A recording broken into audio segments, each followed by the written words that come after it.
Business Development Manager, Siobhan, and Alabama A&M alumnus. The logo patch will be on the jerseys for Alabama A&M season opener August 29th against Howard in the SWAC MEAC Challenge in Atlanta. No debates, no speculation, just the info you need. That's your KBLA Sports Minute. I'm Ray Richardson on KBLA Talk 1580. Just in case you missed our Procrastination Crenshaw Town Hall. Literally right in front of our doorsteps the last 2-3 years, we have been interrupted by this nightmare of a project called Destination Crenshaw. The desire was partnership at the onset, but we've seen broken promise after broken promise. We've seen our parishioners impacted. We've seen our peers and our local neighbors impacted directly by this. We've seen the crippling of the Crenshaw economy as a result of this project starting and then ultimately walking away. And we're not going to just lay down. We're not going to just, amen, pretend like nothing's happening on our doorsteps. And tonight I want to get out of the way because I want to hear from you. I can stand there as a pastor and tell you how many times we've been interrupted from our flow of worship, how it's impacted our ability to provide services to our community, how the blight and how the construction derailment has hindered our ability to amply run our food pantry programs, to offer summer camp programs for our young people, how the construction impacts just our ability to be able to come to church and park. I can go on about how it's interrupted just our day-to-day operations and being able to accommodate the needs of our community. Making sure they stick to the truth. We're KBLA, Talk 1580.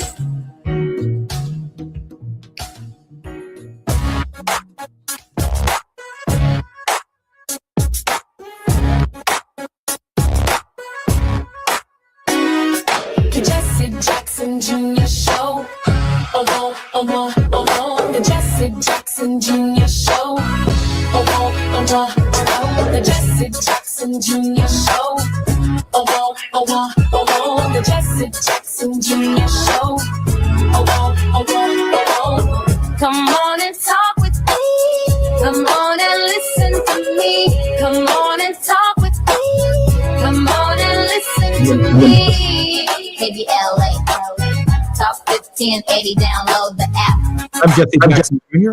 Looking forward to the Jesse Jackson Jr. Show on KBLA Talk 1580. Good afternoon, and welcome back to the program. Last weekend, the Democratic Socialists of America held their national convention right here in Chicago. Thousands of delegates, spears draped over shoulders, office hats, and bandanas marking out the organization's internal factions, all wrestling with a question that has followed DSA since Zohran Mamdani's win in New York.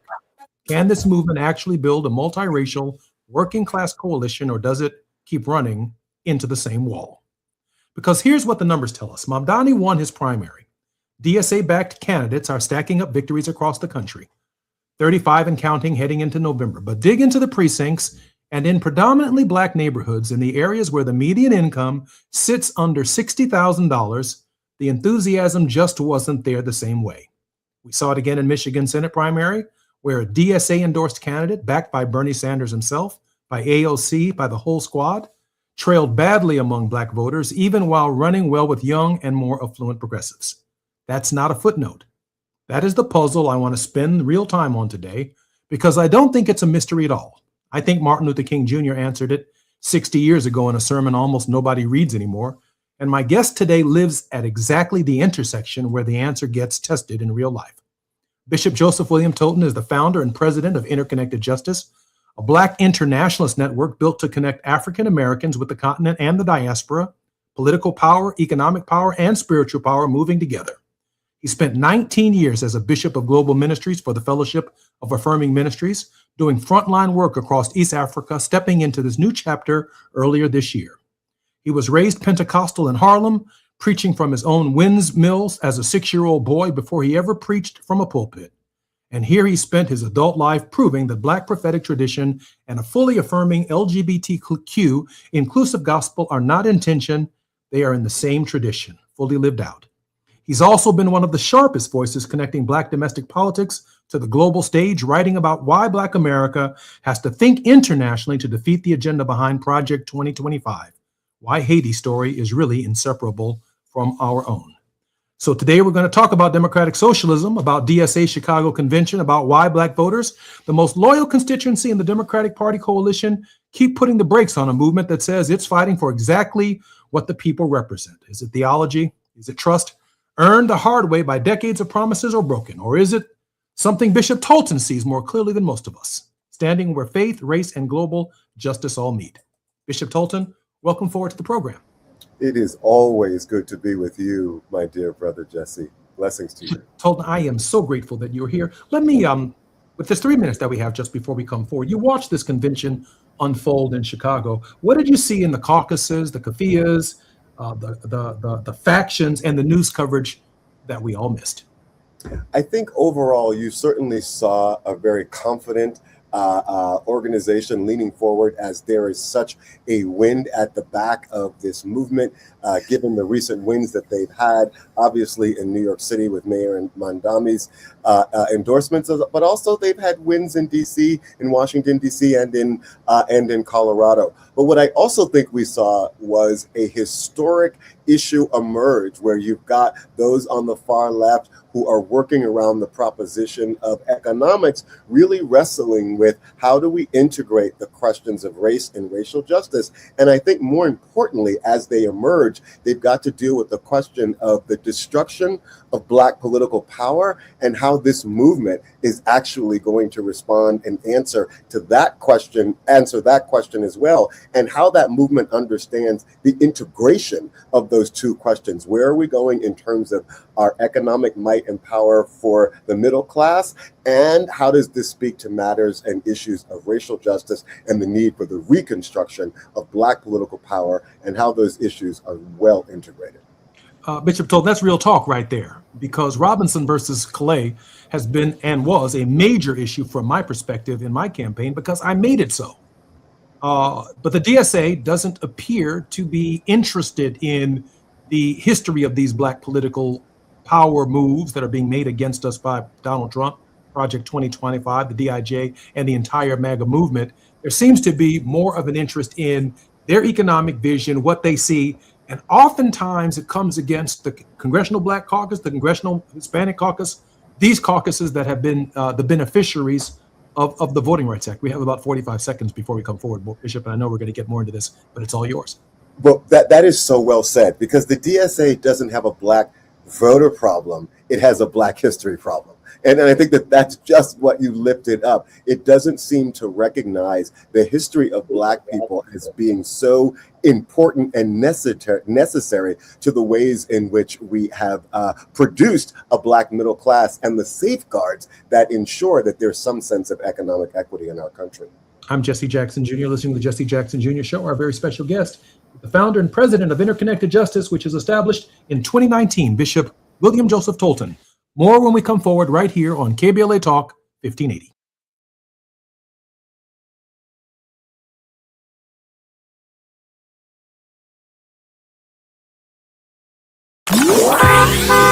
It's afternoon drive time with Jesse Jackson Jr. Only on KBLA Talk 1580. The KBLA 1580 app puts the realest conversations right in your pocket. Stream live wherever you are in the world. No static. No searching the dial. A crystal clear connection 24/7, exactly when you want it. We recommend that you keep automatic updates enabled. Set it and forget it. So the app stays up to date with store requirements, bug fixes, and new features as we roll them out. Download the KBLA 1580 app today and stay plugged into the conversation everyone's having. We all hear the radio ads about the IRS. They tell you to be afraid, to be scared, and they try to frighten you into calling. I'm not here to do that. Tax Relief Advocates is different. TRA is here to tell you that if you owe money to the IRS, whether it's $5,000, $50,000, or $500,000, we have a solution. It doesn't matter if you're sitting in your car, at work, or with your kids. No matter where you are, call now. 800-550-9651. Don't lose hope. TRA can eliminate or reduce what you owe to the IRS. Generous programs are now available that can give you a fresh start. Our passion is taxes and helping individuals fix their IRS problems. We have over 1,000 5-star reviews on Google and an A+ with the Better Business Bureau. You don't need to be afraid of the IRS any longer. End your tax nightmare today by visiting us online at TRA.com or call 800-550-9651. That's 800-550-9651. Tax Relief Advocates. Real solutions for real people. Just in case you missed our Procrastination Crenshaw Town Hall. We've had neighbors who have had the garbage truck potentially swipe their vehicles because if you park just a little bit too much into the street, you're at risk of getting it hit. If you park too much forward or back, you can't get in and out of your own driveway. And if you're late for a meeting or an appointment, pretty big deal. I really hope we never have a major emergency on this street because being able to get fire department in and out would be very difficult. Personally, while the project goes well beyond anything that my husband and I are facing personally with our home, we do have a very large project within our house. We are very blessed to be in it, but it needs a completely new foundation. It is currently slipping into Crenshaw right now, and we cannot do that work because a concrete truck can't come in to actually do the work. So it's a bit scary for us in that manner. But there have been, there are numerous things that I know we will hear about today that everybody is facing on a daily basis. We really look forward to hearing what everybody has been going through and then trying to find a way to get the construction complete and move forward. Making sure they follow through. We're KBLA Talk 1580. Now back to more of Jesse Jackson Jr. on KBLA Talk 1580. The Jesse Jackson Jr. Show. The Jesse Jackson Jr. Show. The Jesse Jackson Jr. Show. The Jesse Jackson Jr. Show. Come on and talk with me. Come on and listen to me. Come on and talk with me. Come on and listen to me. KBLA Talk 1580. Download the app. I'm Jesse Jackson Jr. Welcome forward to the Jesse Jackson Jr. Show. We are on Moving Mountain Monday. We're in Mr. Kren's classroom. Ernest is taking the day off, and we're very grateful that Bishop William Joseph Tolton is our very special guest, founder and president of Interconnected Justice, which was established in 2019. Bishop Tolton, welcome forward to the program. Blessings, my dear brother. Bishop, let me ask you this question. It's obvious that the DSA is riding real momentum. Mamdani, 35 primary wins. But recently, its own youth wing debated abandoning the Democratic Party altogether. And that's where we're sitting, by the way, in mass in the Democratic Party. Is that a movement at the height of its power, or is it one that's struggling right now with an identity crisis? I actually think that two things can be true at the same time. I do think that in terms of its contemporary history, yes, there's no question this movement is at the height of its power since Bernie kicked it off. But let's also perhaps suggest that your father may have actually planted the seeds, at least for some of the economic ideas that are there. I want to note that. But if we want to say that Bernie kind of, kicked it off, certainly now they are at the peak of their power. But at the same time, because they are at the peak of their power, they are having to really wrestle with some real issues about their core identity and their core beliefs. We have the Congresswoman elect running in Colorado, who recently has been very clear about the positions that she embraces on the DSA platform, but also where she breaks. And more as people come forth, they're having to also explain, no, I'm for this, and yes, I'm for that. Again, because they're at the peak of their power, but they're wrestling with not only their platform and how comprehensive it is, but who gets included and who are going to be the power brokers. And to your question, how are they going to integrate with the Democratic Party and deal with the fact that there are folks in the party who already have certain holes on power? All of that has to be negotiated if they're going to fit under this broader tent of the Democratic Party, which I think would be productive for the country at large. A cessation from the Democratic Party, I think, is just kind of immature. Yeah, let me talk realpolitik for a minute, because I was in Congress with Nancy Pelosi, and I watched this amazing legislator from the Bay Area become Speaker of the House of Representatives, and the grace within which she ruled and ran the caucus, which is its own animal. It reminds me often of that scene in the movie Ben-Hur, when he's in the Coliseum and he's trying to organize teams of horses. Some run faster than others, others turn the corner faster, but lining them up in the right place when one is running the circus in Rome thousands of years ago is a factor in how you maintain a caucus. And I watched also how the right wing took Nancy Pelosi, nationalized her name, nationalized her liberalism, and then used it against the Democratic Party in dozens, maybe hundreds of congressional districts around the country, because Nancy Pelosi became this ire. She became this figure, this polarizing figure, a polarization, I must be candid with you, that I never saw. I think, of course, Hakeem Jeffries runs the risk as well of becoming a nationally polarized figure as the first African-American potential Speaker of the House of Representatives. Back to the DSA. When some of the DSA Democratic nominees, if you will, those who won in the primary contest, talk about abolishing the police, some of their extreme positions can easily take someone that no one knows, picture them and paint them as the ire of the Democratic Party nationally.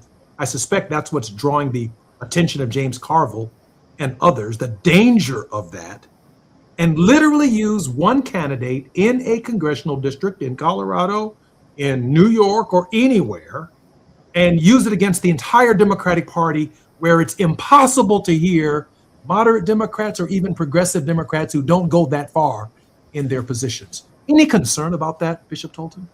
Certainly.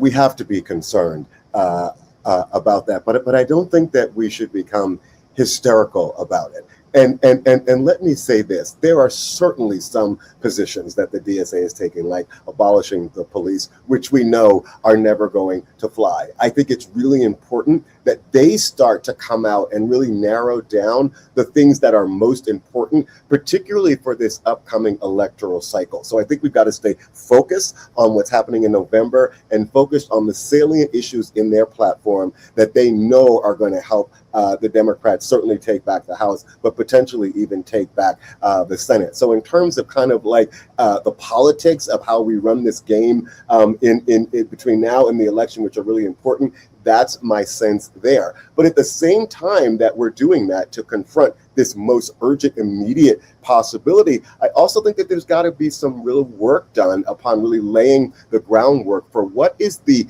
core ideology that's driving the DSA. What are their core principles? And what are those core policy positions that are make or break, versus other policy positions where they know people are going to have kind of a diversity of issues because things like abolishing the police or abolishing the IRS are just kind of too far out there. So I think that there's got to be a both and I would like to see the DSA mature and actually present itself in a certain way where they are clear that they're going to be really pushing those issues around affordability, and they're going to second track some of these other more contentious issues and allow deeper conversation within their own ranks and in broader conversation with the broader Democratic Party as well. You know, Bishop, I've never met Alexandria Ocasio-Cortez, but I remember from her very humble beginnings where she was when she entered the Congress of the United States as a former bartender in New York, and the kind of work that she did to get elected, and how she proudly proclaimed her credentials as a Democratic Socialist of America. She was barnstorming every event, #1 sought after speaker in the Congress of the United States, youthful enthusiasm, all of the tools and all of the great stuff that she brought with her. And I think someone got to her and said, you could be president of the United States. You have to be able to appeal to Texas, to Georgia, to South Carolina, to North Carolina, to Florida, in order to get 270 electoral votes. There's no need as a young person to be a young person in a hurry. Take your time and learn the institution of Congress and know the government and the people that you seek to lead. Is this part of the maturity that you said the DSA is a process that many of their members still have to go through? I think the example that you've just given is absolutely spot on. And yes, it speaks exactly to what I am suggesting. The evolution that we have seen in Alexandria Ocasio-Cortez in terms of both her command of the issues, how she takes positions, her ability to now be far more focused. I saw a recent interview with her, and I thought that she was so clever and that she kept coming back to, my people know me, and I want the rest of the country to know me. The thing that is most important to me, the change that I want to see is, I want to see universal health care for all. I want to see Medicaid for all in our country. And I think she was so smart about really creating a new banner or canopy, political canopy under which she lives and is seen. And yes, she is expressing far more of a sense of maturity and focus, and being far less incendiary, but also towing the line as it relates to some positions she's had, which are potentially radical, but I think she's being much more of a disciplined radical, if I will. And if the DSA, if they're going to be radicals, I encourage them to be disciplined radicals. And I think that there's so much room for them because the American public, I think, has a real appetite for strong candidates on the left who are going to fight for real principles on the left and not be ashamed and show the same sense of radical imagination that the right has shown, but with discipline and compassion, and be grounded in some real political thinking. Bishop, can you help our listeners understand this theological blind spot, if there is one? Is DSA's materialism, the idea that economic redistribution alone solves the problem, are they missing something when it comes to Black voters? Because Black voters have also insisted on the idea of healthcare, education, housing, equal protection of the laws, and basic constitutional values that since the inception of the Republic on September 17, 1787, have tended to elude them. They're missing it again. Let's go back in history to the early 20th century, right? Because there was a socialist movement in response to some degree to the Gilded Age. And more than a century ago, the forerunner to Marcus Garvey, Hubert Harrison, one of the greatest political thinkers America has produced, broke with the Socialist Party because he believed that it consistently subordinated the struggle against white supremacy to the struggle over class. And Harrison argued that race was not a secondary issue that would disappear after economic reform, but in fact, it was the organizing principle of American political and economic life. And I think that that has been the blind spot for socialists. It was back then, and it has been to some degree for the DSA, and I hope that that's something that they're going to check. Listen, Black voters have approached political life a little bit differently than folks on the left or the right, because for us, the politics of democratic survival have been central for us. Democratic survival that expanded our freedoms. That is the way that we assess and think about policy and politics, from the perspective of, does this enhance our democratic survival, and does this expand the freedoms that we enjoy? That is not a question that other races have had to ask. And so we've judged political movements less on their ideological purity and more on the question of whether or not they have expanded freedom. And we understand well that to expand democracy in this country is inextricably linked to expanding the freedoms for Black people socially and politically. Bishop, I try to tell people all the time that we understand affordability better than most. What do you think a chitlin is? Yes, that's exactly right. That's a piece of the hog that nobody want. Absolutely. What is cabbage? what are collard greens? Yes. No, that's absolutely right. We understand affordability. Absolutely. Absolutely. We have always had to build democratic power under the conditions of racial exclusion and economic dominion.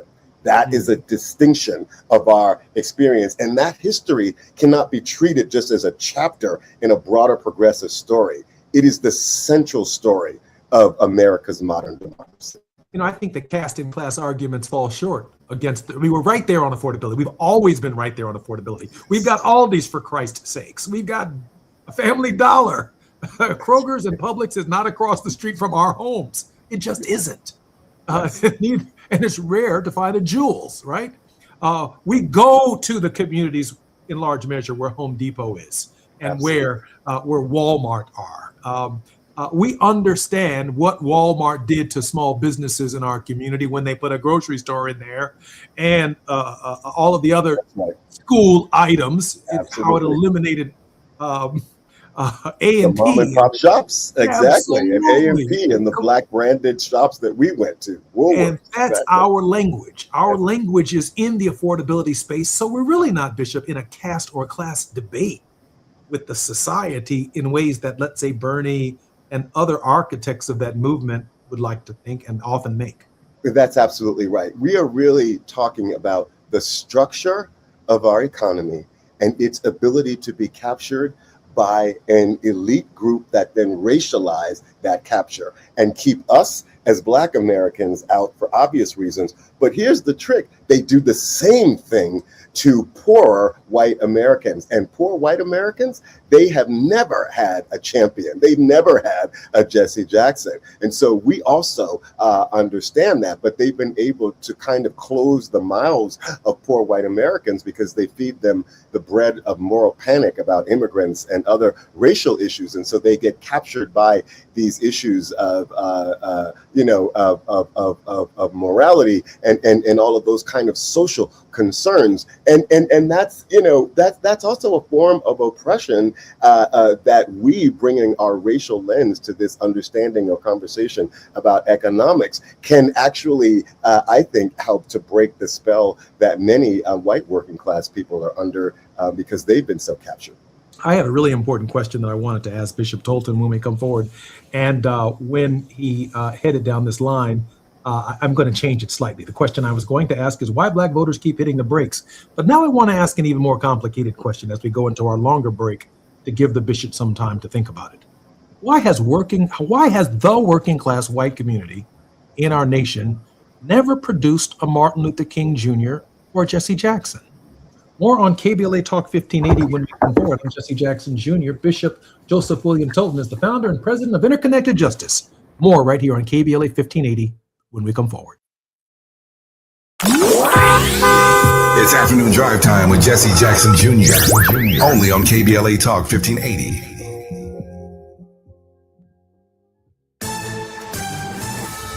I'm Amber Payton with BIN News Now. The Royal Court has been crowned for Chicago's 95th annual Bud Billiken Parade with Black Mayor Brandon Johnson in attendance. We have so much to be proud about in Chicago. 11-year-old Lawrence Williams was named king, while 12-year-old Lila Wilson was crowned queen. The nation's largest African-American parade kicks off Saturday.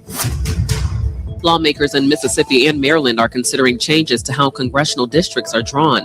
Mississippi's new redistricting committee is reviewing population shifts and community input, while Maryland lawmakers are meeting in a special session to consider a constitutional amendment setting new standards for future congressional maps.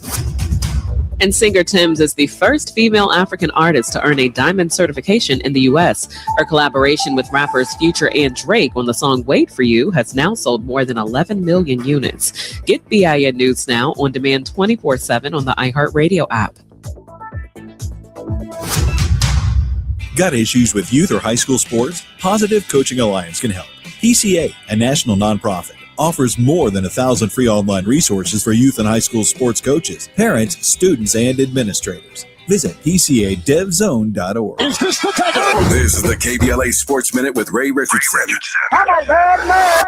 The Dodgers believe they have added the final piece to winning a third straight World Series. An hour before the Major League Baseball trade deadline, the Dodgers made a deal with the Detroit Tigers to acquire right-handed pitcher Tariq Skubal, the best pitcher in baseball the last 2 years. Skubal won the Cy Young Award in 2025 and 2024.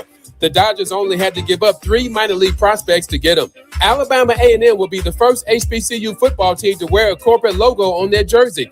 Alabama A&M, a member of the SWAC conference, agreed to a $250,000 sponsorship deal with Omni2 Max, a tech services firm based in San Diego. The deal was put together by Omni2 Max business development manager Siobhan Kamek, an Alabama A&M alumnus. The logo patch will be on the jerseys for Alabama A&M season opener August 29th 29th against Howard in the SWAC MEAC Challenge in Atlanta. No debates, no speculation, just the info you need.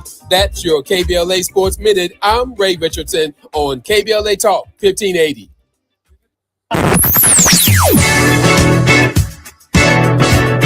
Whoa,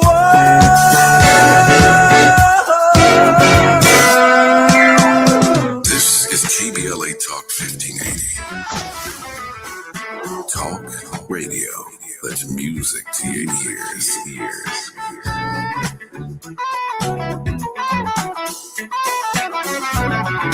We're unapologetically progressive. KBLA Talk 1580. We've got a lot to talk about. I'm Reverend Gerald, the life coach. Is someone you love struggling with addiction and mental illness? Is improving your family's health important? Want to leave a legacy that your family can grow? Are you ready to enhance your perception of life experiences? Then wake up weekends at 7 a.m. with Urban Family Focus and get the wisdom, opportunity, resources, and motivation to live your best life. Join the conversation on Urban Family Focus Saturday and Sunday at 7 a.m. Unapologetically progressive. KBLA Talk 1580.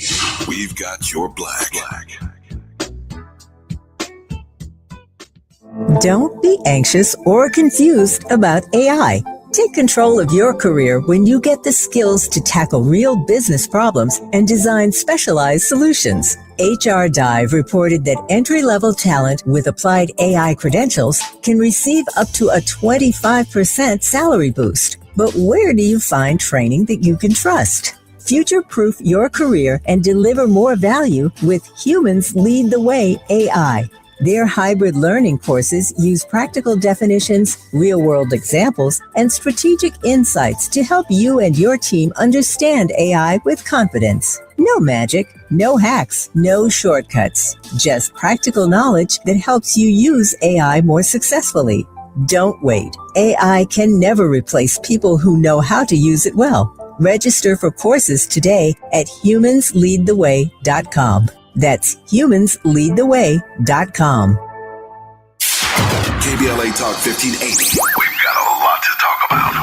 KBLA Talk 1580, connecting you with services and solutions. Created with a share of the 1984 Olympic Games surplus, LA 84 began operations in 1985 as a grant-making and educational foundation. Today, the LA 84 Foundation supports hundreds of nonprofit youth sports organizations throughout Southern California annually, trains coaches, commissions research, convenes conferences, and maintains the world's premier Olympic and sports library collection. They are transforming lives and communities through the power of youth sports. To find out about youth sports programs for yourself or your child, and to get information about the grants and support they offer to schools and nonprofits, or if you want to make a donation, please visit la84.org. That's la84.org. Or you can call them at 323-730-4600.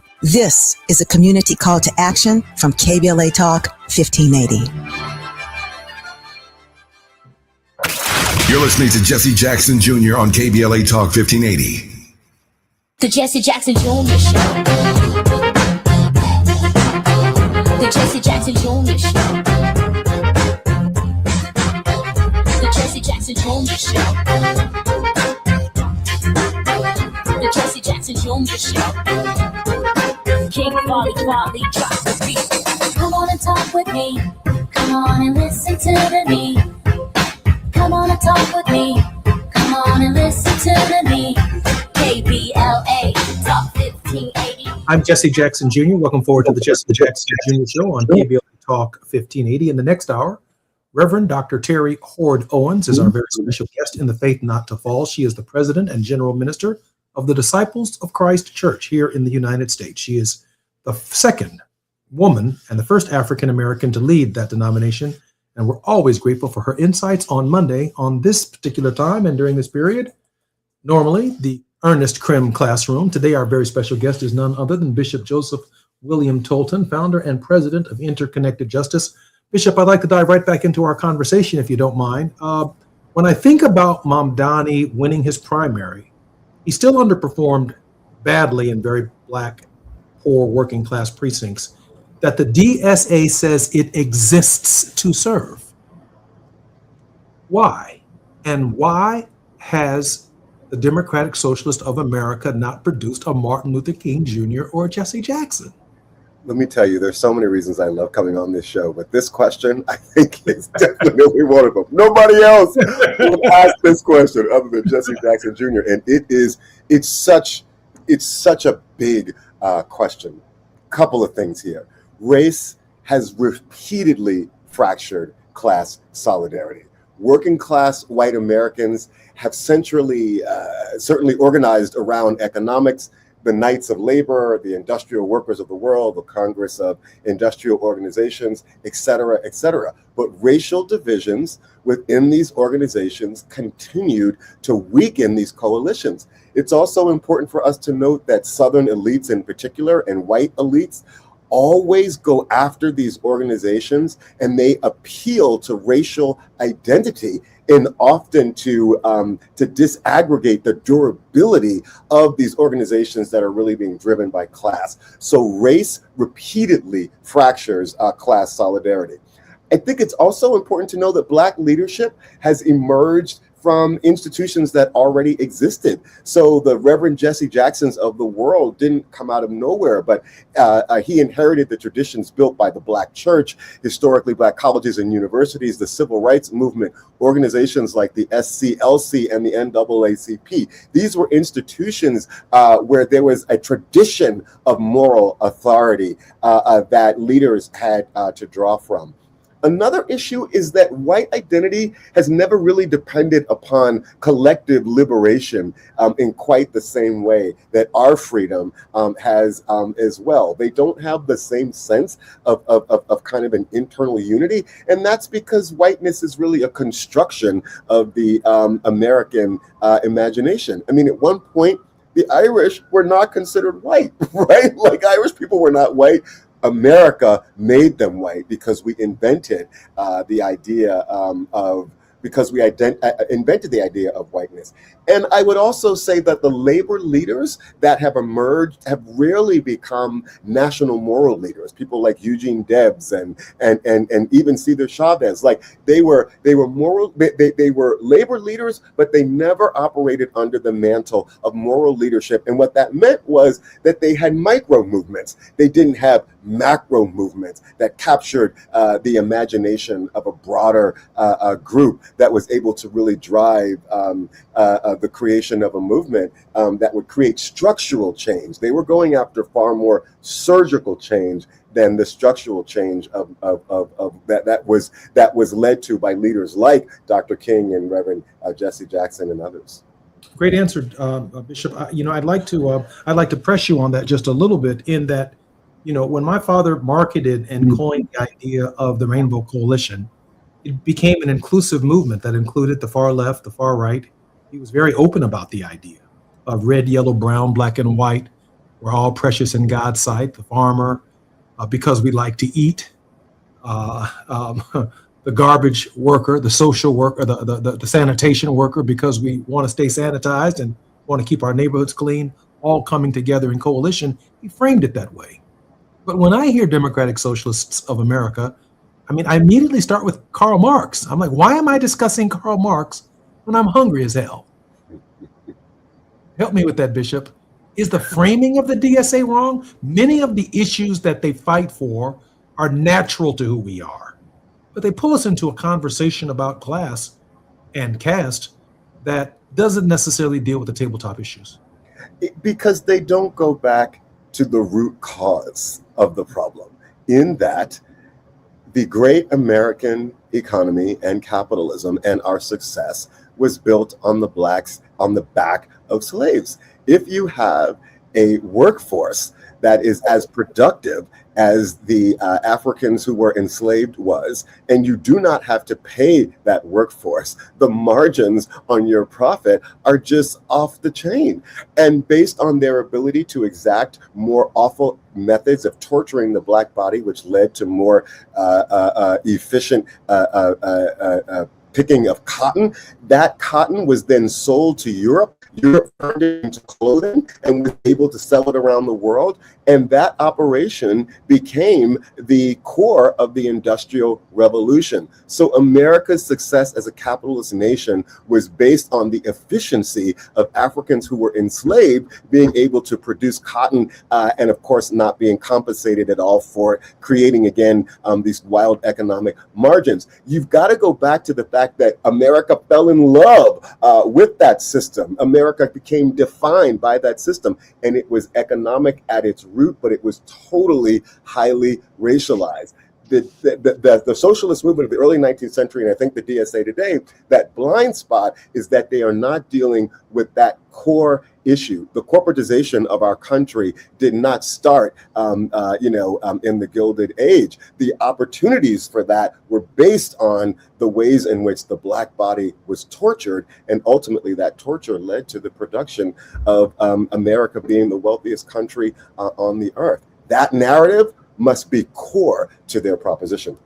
I've argued that the Black political tradition has always sought remedies inside the Constitution, amendments, not manifestos. Yes. Do you see it the same way, or do you think that the tradition needs updating for this moment?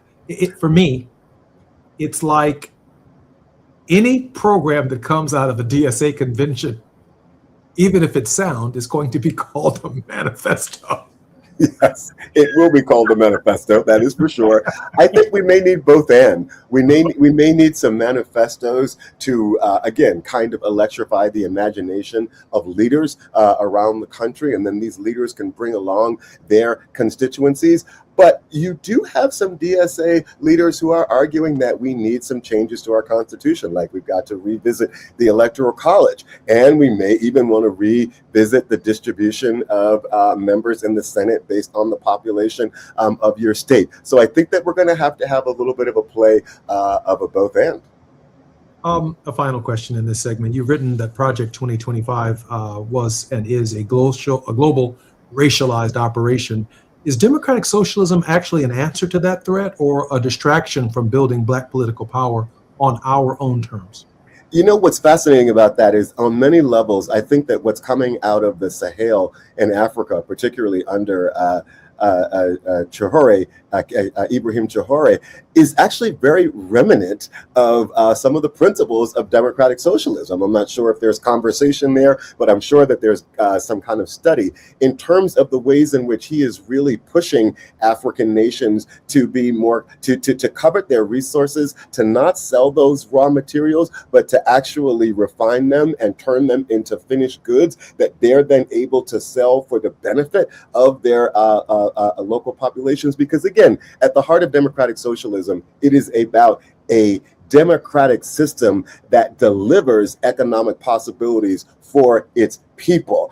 And I think it's interesting that as this movement is growing in the United States, you also have a movement of collective economic defiance that's growing across the continent. And I think that there should be a conversation between the two for sure.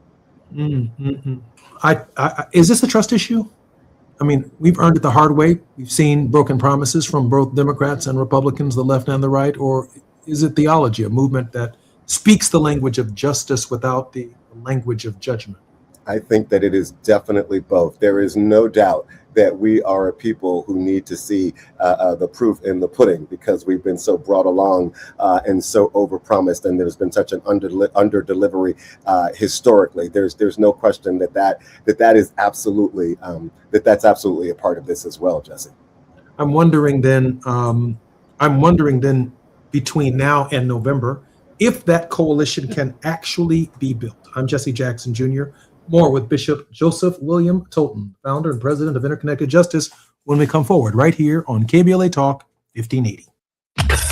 While you're stuck in traffic, we can at least bring you up to speed on the news of the day. You're listening to Jesse Jackson Jr. only on KBLA Talk 1580.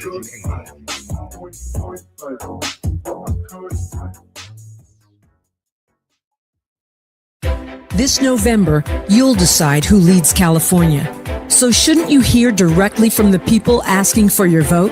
Join us for California Voices, a political town hall and ballot forum, Saturday, October 3rd, 2026. Meet candidates running for governor, lieutenant governor, attorney general, and other major statewide and local offices, including mayor of Los Angeles, city attorney, and LA County sheriff. Get clear, nonpartisan breakdowns of the propositions on your November ballot, both sides, no spin.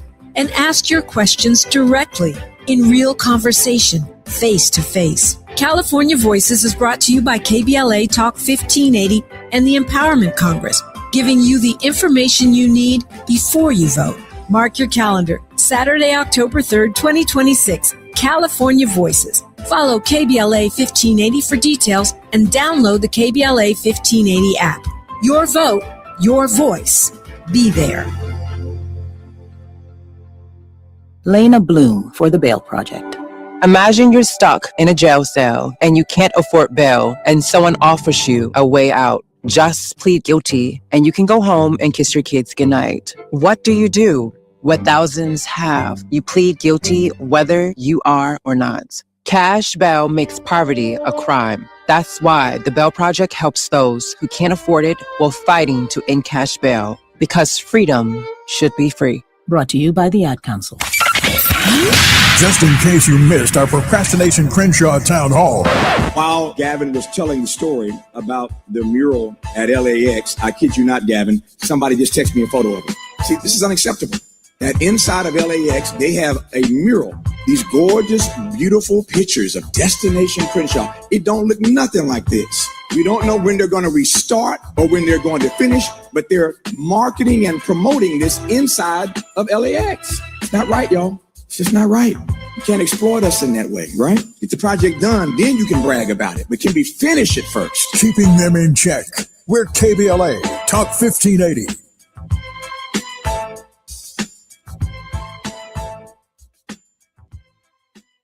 You know that Big Bargain detergent jug is 80% water, right? It doesn't clean as well. 80% water? I thought I was getting a better deal because it's so big. If you want a better clean, Tide Pods are only 12% water. The rest is pure, concentrated cleaning ingredients. Oh, let me make an announcement. Attention shoppers, if you want a real deal, try Tide Pods. Stop paying for watered-down detergents. Pay for clean. If it's got to be clean, it's got to be Tide Pods. Water content based on the leading bargain liquid detergent. Now back to more of Jesse Jackson Jr. on KBLA Talk 1580. The Jesse Jackson Jr. Show. The Jesse Jackson Jr. Show. The Jesse Jackson Jr. Show. The Jesse Jackson Jr. Show. King Polly Quality drop the beat. Come on and talk with me. Come on and listen to me. Come on and talk with me. Come on and listen to me. KBLA Talk 15. I'm Jesse Jackson Jr. Welcome forward to the Jesse Jackson Jr. Show, Moving Mountain Mondays. Mr. Krim's Classroom with Bishop Joseph William Tolton, founder and president of Interconnected Justice. The strategic intent of the organization is to be a force uniting global racial justice movements in which the continent of Africa and its diaspora build an ecosystem of self-defined and determined advocacy. Bishop's passion for connecting Black Lives Matter and Pan-Africanism flows from his deep convictions that the global project of our lifetime is to dismantle white supremacy and to deconstruct patriarchy. Bishop Tolton believes this is a spiritual project that demands highly connected secular activism. Bishop Tolton, how can we support your work?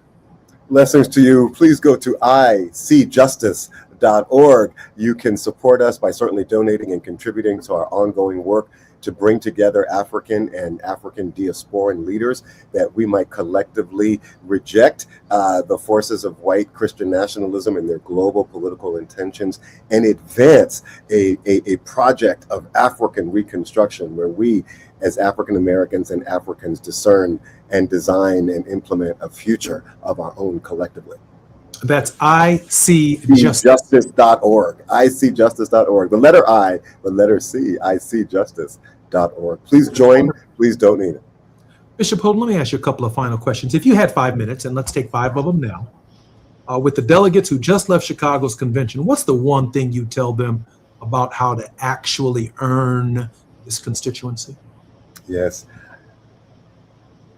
I would tell them that there have been moments in time where we have seen great hope and possibility. I would go back even to the movement of the great Azusa Street revival, where Pentecostalism was born, and you had people worshiping interracially, and there was the possibility of that really producing a movement that was fighting for racial justice. Unfortunately, that got sniffed out. But I want to go back to the fact that that moment of possibility existed. I think that it's so necessary that these leaders recognize the need for racial justice and, again, economic justice to never be divorced or to never be separated. And a part of that means that they're going to have to challenge working white class voters to actually deal with issues of racial justice. And your brilliant question, the flip side of that question in terms of why has there never been kind of a white Jesse Jackson or Martin Luther King, I think we also have to push these leaders to ask, why have white middle-class workers consistently rejected the leadership of people of color who have tried to lead movements that lead us to a different economic end by addressing the questions of racial inequality? That's a great question. But I think inherent in that question is, why haven't, given that so many poor working class whites who live in trailer parks, who are now being greatly, from my perspective, misled by the MAGA movement, why has that group, larger than the African American population in the nation, why has its conditions not created a Martin Luther King Jr., someone determined to build a free state of Jones, someone determined to lead working class whites to the equality that they were guaranteed under the Constitution on September 17th, 87. They too did not own land on that date and found themselves in a deeply troubled arrangement under the Constitution of the United States. Let me ask you a final question, and maybe it does incorporate the word of hope, but take your time. What should our listeners be watching for between now and November? I think that we should be listening for leaders who are presenting a message about the future of this country that is bold and uncompromised. I think that we've got to listen for leaders who understand that the reason that we are in this moment is that America has refused to repent of its racism, has refused to address this question of the truth of its racial injustice, and it pretended to support redress through a civil rights program. But obviously, the MAGA era has said to us that that was all a deception, and that they were never really in full support of a program of redress that might even lead toward the possibility of reparations. We need a bold leader who is going to take a stand and clearly tell the American people that our moral, spiritual, economic, and political condition is totally intertwined. And we as a people are never going to make it to the other side unless we deal with this fundamental blind spot that Americans have never fully dealt with. And that is, what is the redress that must be granted to African Americans in order for the soul of the country to be healed? And the crisis of affordability and this great moral question, these issues are both inextricably linked. I'm waiting for a leader who continues to press the affordability crisis, but that can also connect that to a historical issue that must be addressed, or what we're dealing with, or the solutions we're talking about around the affordability crisis are merely band-aids, but they are not. They are not going to deal with the virus that America continues to suffer from. There's no doubt in my mind that if you were the keynote speaker at the Democratic Socialists of America, that you would have left not only with a standing ovation, but with credos and the bona fides to be able to argue why the marketing of DSA may not be as appealing as its true affordability message. And maybe, and this is something I've kind of observed amongst this younger generation, when they take pictures, they don't lead with their nose. Increasingly, some people turn their behinds to the picture and look over, but God didn't organize it that way. He put his nose in front of us, not our behinds in front of us. And so if the Democratic Socialists can recognize that something as basic as the conditions under which we have been living have always been questions of affordability. Some of us drive miles to get gas, because it's more affordable on the other side of the state of Illinois in Indiana than it is on the south side of Chicago. These are factors that we factor into. We drive miles to get to work because the job base finds itself in downtown Chicago and in the northwestern suburbs, and not on the south side of Chicago and in the south suburbs. We have adjusted to trying to make a living in this space. That's and right. We don't need any labels to speak to what our reality is. Our reality is directly tied to segregated housing and redlining and having to catch public transportation to get to a job. That's and even right. The denial of a good seat on public transportation. Bishop Tolton, we have about 2 minutes before we come forward for your word of hope. There is no question that your analysis is spot on. I have hope because I do believe that there are young people who do get it. I believe that there are young people on the left who do understand. If we go back to that awful moment that we had with the murder of George Floyd, we did see a movement among white people who woke up, and you had so many white people saying, oh, this is what they were talking about. It was kind of a Kairos moment where their eyes became open to the truth of the ways in which the Black body has been the subject of such brutality by the police system across the world. And all of a sudden, our belly aching wasn't just belly aching, but there was proof. I think that there are young people who also understand these issues in terms of racial justice and economic justice. And my hope and my desire is that they will take the microphone and that they will start to amplify that message. And I'm also hoping that a core of young Black people who are there in DSA will also assert themselves and that they will also amplify their message and step up. Because to your point, affordability ain't nothing new to us. I'm Jesse Jackson Jr., Bishop William Joseph Tolton, founder and president of Interconnected Justice, ICJustice.org. ICJustice.org. I, the letter C, justice.org. Go to that website, find out how you can learn more about Interconnected Justice and support Bishop Tolton's work. I'm Jesse Jackson Jr. Bishop, thank you for being with us. Such a blessing to be with you, Brother Jesse. More on KBLA Talk 1580 with the Reverend Dr. Terry Hord-Owens when we come forward. KBLA 1580 Santa Monica. I'm Amber Payton with BIN News Now. The Royal Court has been crowned for Chicago's 95th annual Bud Billiken Parade with Black Mayor Brandon Johnson in attendance. We have so much to be proud about in Chicago. 11-year-old Lawrence Williams was named king, while 12-year-old Lila Wilson was crowned queen. The nation's largest African-American parade kicks off Saturday. Lawmakers in Mississippi and Maryland are considering changes to how congressional districts are drawn. Mississippi's new redistricting committee is reviewing population shifts and community input, while Maryland lawmakers are meeting in a special session to consider a constitutional amendment setting new standards for future congressional maps. And singer Tems is the first female African artist to earn a diamond certification in the U.S. Her collaboration with rappers Future and Drake on the song Wait For You has now sold more than 11 million units. Get BIN News Now on demand 24/7 on the iHeartRadio app. Got issues with youth or high school sports? Positive Coaching Alliance can help. PCA, a national nonprofit, offers more than 1,000 free online resources for youth and high school sports coaches, parents, students, and administrators. Visit PCADevZone.org. This is the KBLA Sports Minute with Ray Richardson. The Dodgers have some work to do to get back on track after they were swept at home by Boston over the weekend. The sweep capped a 2-4 homestand. The Dodgers are in Chicago tonight to start a 3-game series against the Cubs. The Rams are heavy favorites to win the Super Bowl this season, but they're in last place in a category that means something to a lot of people. Sports Illustrated has come out with their rankings of the best NFL uniforms, and they list the Rams as having the worst uniforms among the 32 teams. Number one on the list, the Chargers. The folks at Sports Illustrated love the Chargers lightning bolt logo with the yellow and white color combinations and those throwback powder blue jerseys.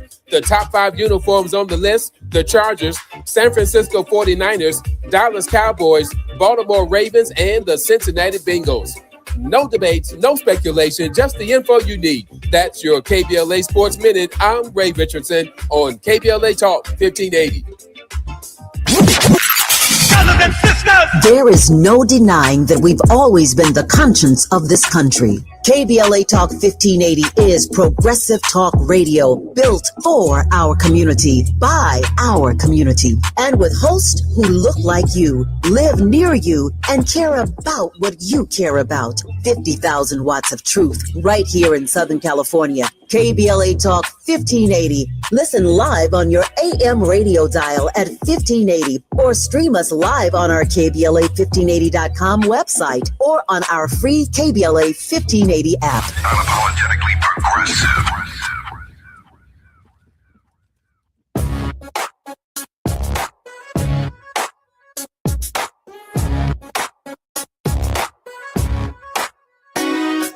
Jesse Jackson Jr. Show.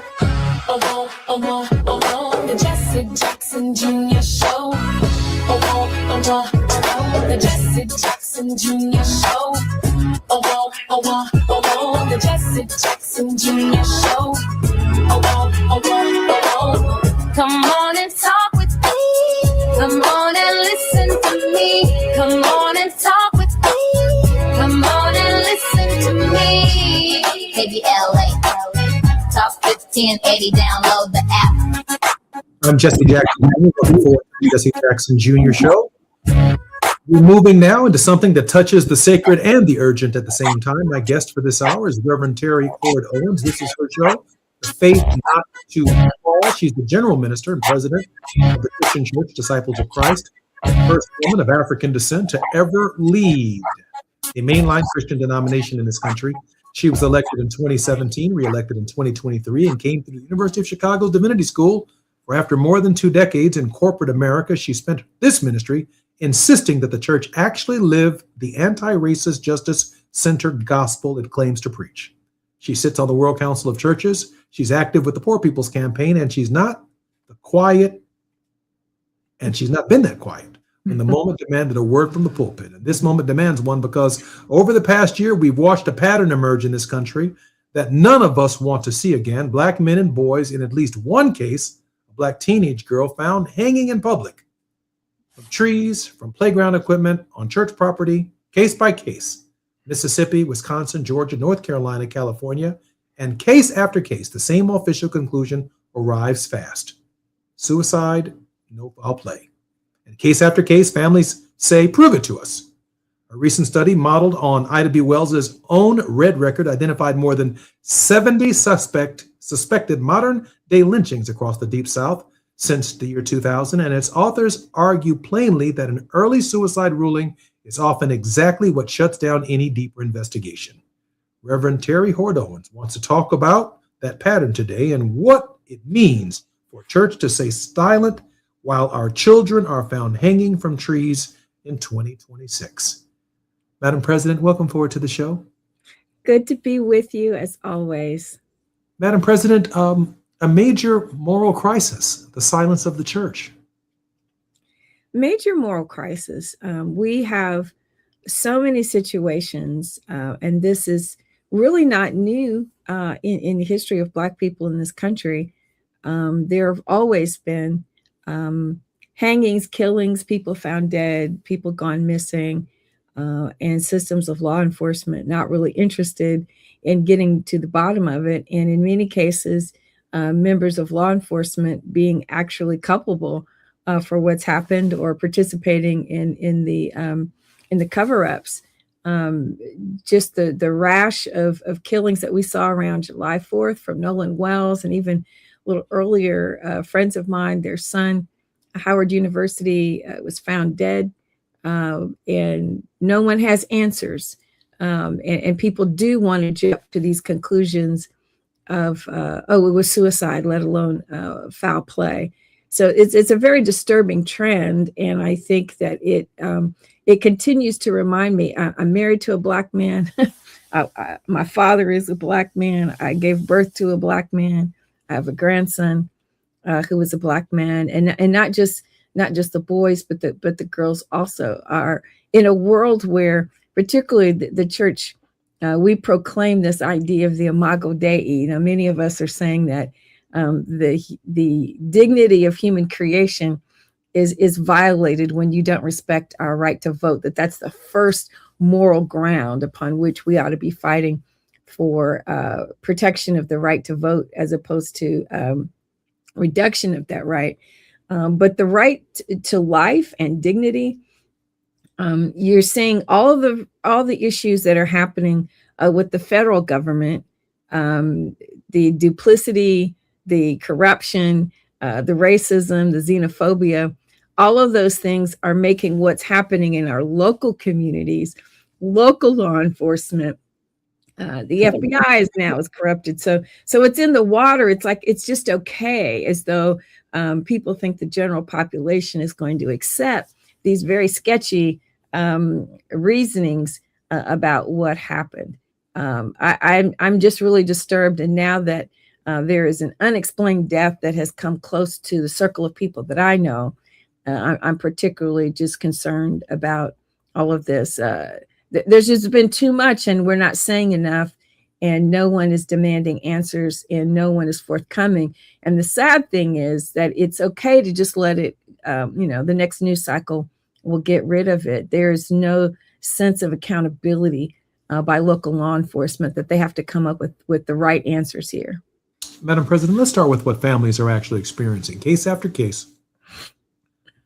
Mississippi, Wisconsin, Georgia, North Carolina, California, a young Black person is found hanging. And the ruling comes back fast: suicide, no foul play.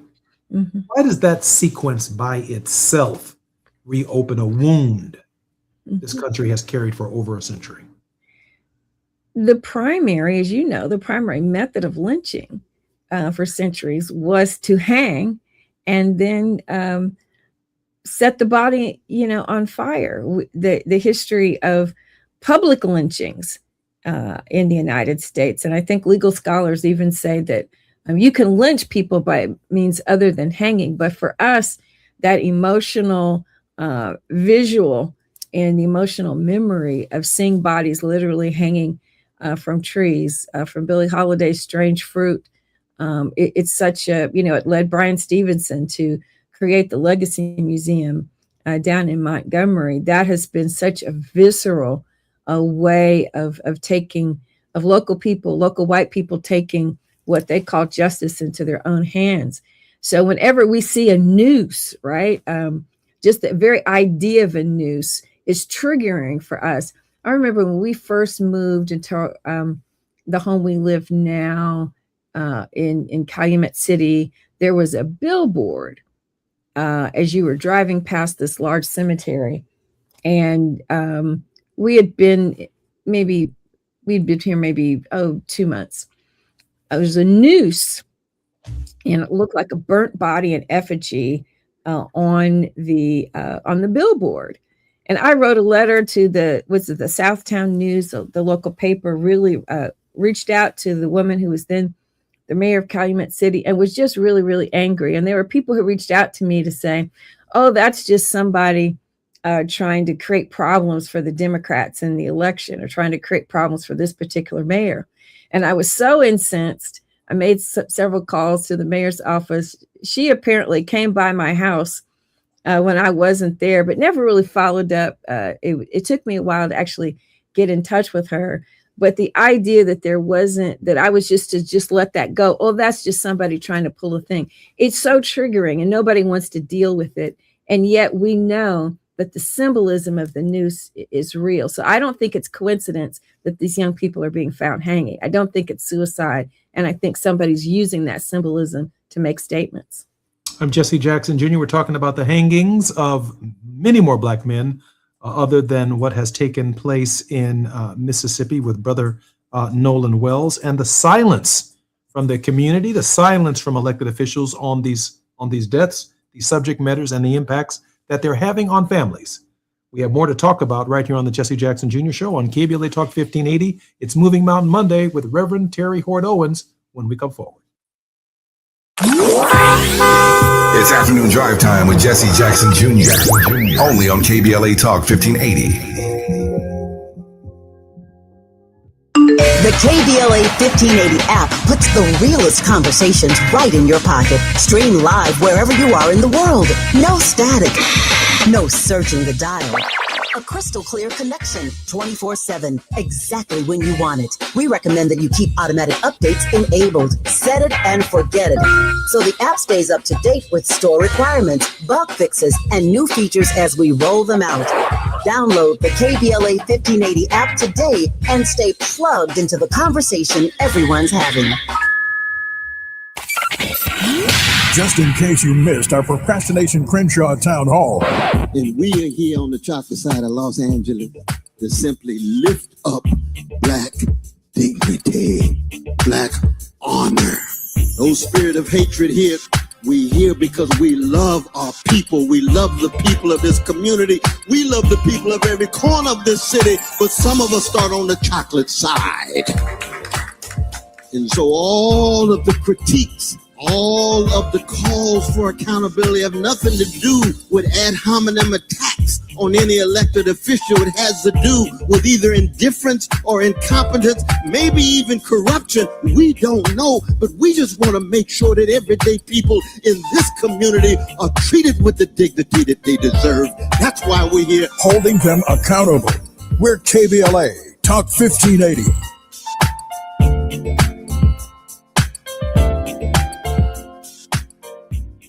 We all hear the radio ads about the IRS. They tell you to be afraid, to be scared, and they try to frighten you into calling. I'm not here to do that. Tax Relief Advocates is different. TRA is here to tell you that if you owe money to the IRS, whether it's $5,000, $50,000, or $500,000, we have a solution. It doesn't matter if you're sitting in your car, at work, or with your kids. No matter where you are, call now. 800-550-9651. Don't lose hope. TRA can eliminate or reduce what you owe to the IRS. Generous programs are now available that can give you a fresh start. Our passion is taxes and helping individuals fix their IRS problems. We have over 1,000 5-star reviews on Google and an A+ with the Better Business Bureau. You don't need to be afraid of the IRS any longer. End your tax nightmare today by visiting us online at TRA.com or call 800-550-9651. That's 800-550-9651. Tax Relief Advocates. Real solutions for real people.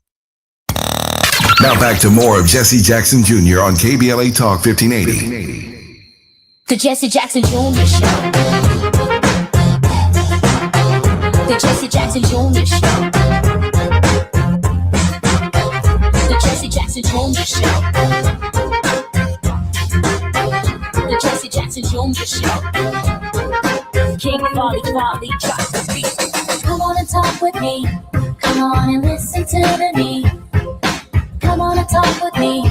Come on and listen to me. KBLA Talk 1580. Download the app. I'm Jesse Jackson Jr. Welcome forward to the Jesse Jackson Jr. Show on KBLA Talk 1580. Our very special guest and regular contributor, Dr. Reverend Terry Hort Owens, is our very special guest. Reverend, welcome forward to the show. Thanks for having me. It's good to be with you. Reverend, let me ask you this question. Where is the line pastorally between honoring a family's grief and refusing to let a case go quietly before it's actually been examined? I mean, at what point in time is enough enough? At what point in time, as my dad would say, that's some good preaching material right there. That's some good preaching material. At what point in time is silence from the church a real betrayal? I don't think there's a line where the church should ever be silent on these matters. I mean, I think too often families in the midst of their grief, everybody can't get to Ben Crump, right? There are too many situations where I know over history, the church, particularly even in the Black church, has told families, don't stir stuff up, right? Emmett Till's uncle who testified. Then they left town, right? They moved. They had to get out of there. It wasn't safe to ask the questions. It wasn't safe for your family to demand justice. And even now, I know there are people who say, "Oh, why all the publicity? All the why? Just sort of get over it." Anybody? I've never lost a child. My cousin's daughter was murdered 9 years ago, and it's you learn to live with the whole. You never get over it. She, insisted, asked questions, and sadly, it was the child's father who had killed a 7-year-old little girl, and she demanded justice. And I get it that in certain times you don't want a lot of publicity, or you don't want to be the subject of news conversations. But the courage of somebody like Mamie Till, who said it's not just about my grief, and she had support from her community to say to, I think it was the A.A. Rayner Funeral Home, that, no, I want them to see his body. I want them to see what they've done to my son. And I see many of the parents who are dealing with, whether it's drowning or hanging, understanding that they're being willing to be open and have a more public conversation and to demand answers and justice is helping to shed light on stuff that's being done, undercover. The whole system of white privilege, like the white kids who were there with Nolan Wells, he's such a good friend, and all of a sudden they're silent. The sound recording that we've talked about that was enhanced to show that there was some conversation that happened before the 911 operator came online that conflicts with the stories that they're telling. And those kids were well connected. Their parents are well connected. So white kids, things happen. They're able to take sanctuary within a system that's designed to protect them. And our society is still too comfortable with dismissing the death of young Black people. If you go, I'm in cemeteries a lot because I attend funerals, I officiate funerals. We have such, be it gun violence or strange situations that we can't explain. You go to cemeteries and you're going to see a lot more teddy bears and balloons and things that indicate that the people who are buried there are younger people. It's a real pattern. It's a real I hate to say a trend, but it's something that I'm seeing just in cemeteries. It strikes me that younger and younger people, there are fresh graves. Stuff is happening to our young people, and whether the story makes the news, if it's, we don't even think anymore, oh, there was a shooting here or there and 2 or 3 people died. We're there. That's expendable. And they will say, oh, Black on Black crime, those kids are bad, just get those guns away.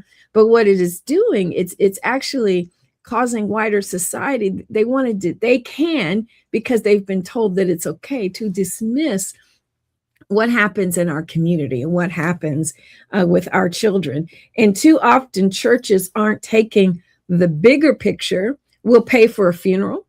We'll come alongside the family, but we won't necessarily stand with the family in the public square and push back against the judicial system, the law enforcement system, and push back for answers. So I think we need to find us a little bit more Mamie Till courage, and a little bit more Michelle Hord courage that says, I demand answers about what happened to my child.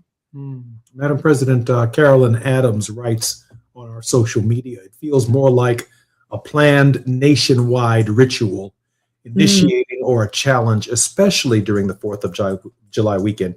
And by that, she's referring to the deaths of Nolan Wells, Daniel Irving, and Tyler Smith. What say you? We know that this is an element of certain kinds of cultic or gang culture. We know that even within gangs in the Black community, there are certain kinds of initiation rituals. We also know that this is true long before we had the term MAGA. We had white militia groups who would take their kids into the woods and demonstrate those kinds of things.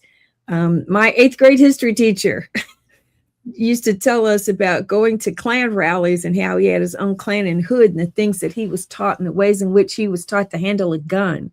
And watching, he witnessed his dad doing cross burnings, maybe not lynching, but the fact that we know that these things happen lets you know how insidious it is, because those kinds of initiation rituals say, if you do these things, then you belong to this wider thing, and it brings legitimacy.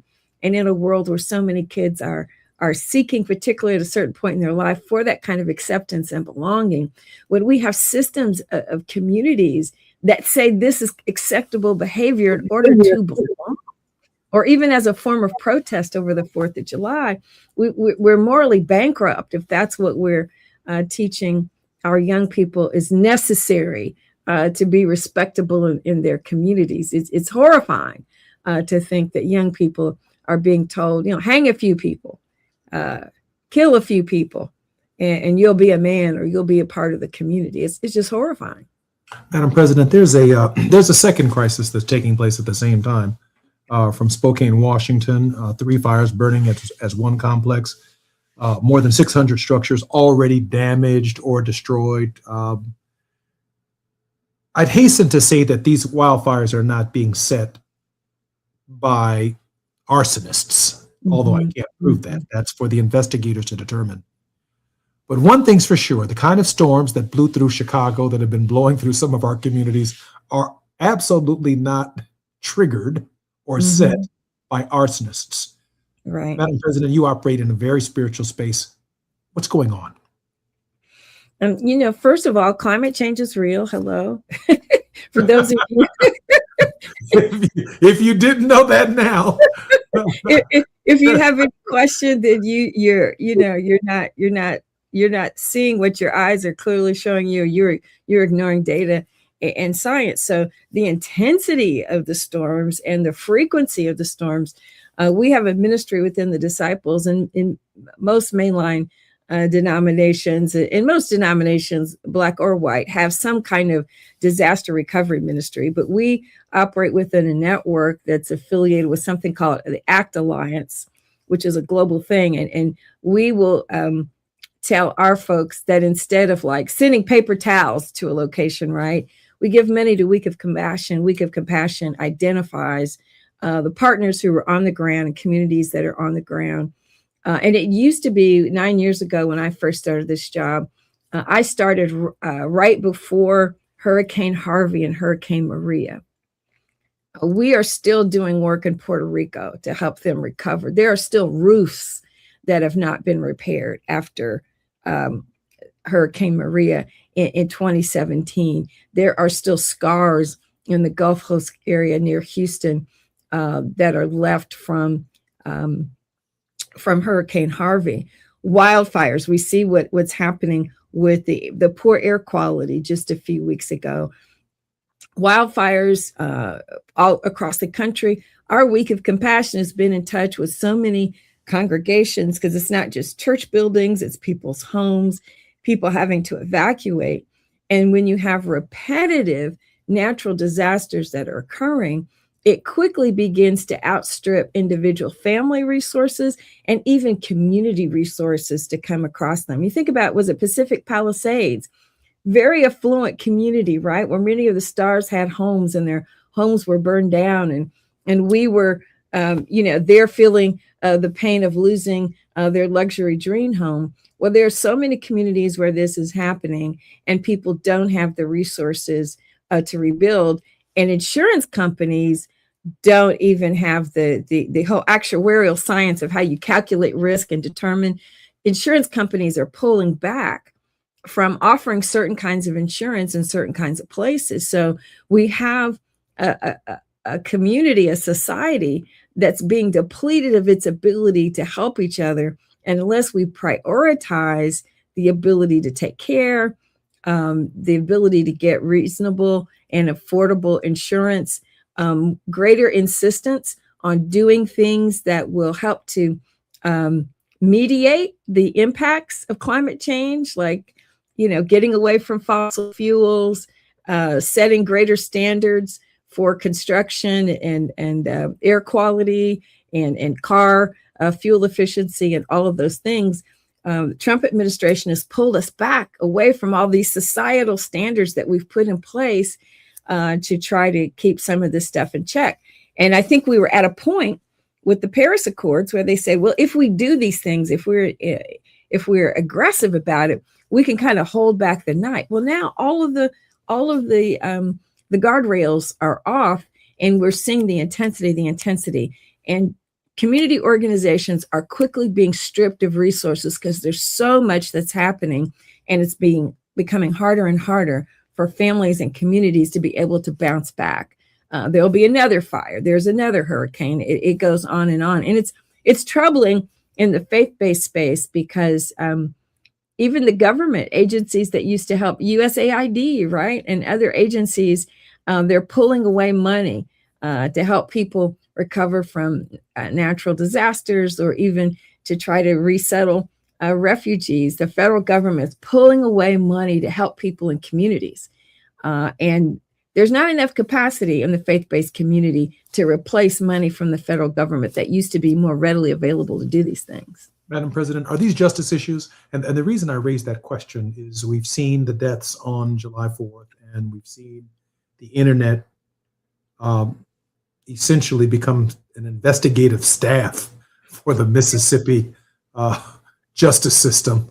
In the case of Nolan Wells, and quite frankly, Janetta Brantley, who was a guest on our program last week, did an amazing job excavating the sound, video. So we call that a justice issue. 3 African-American young men who lost their lives in various states on July 4th, also justice issues, inevitably, and in this case, represented by Ben Crump.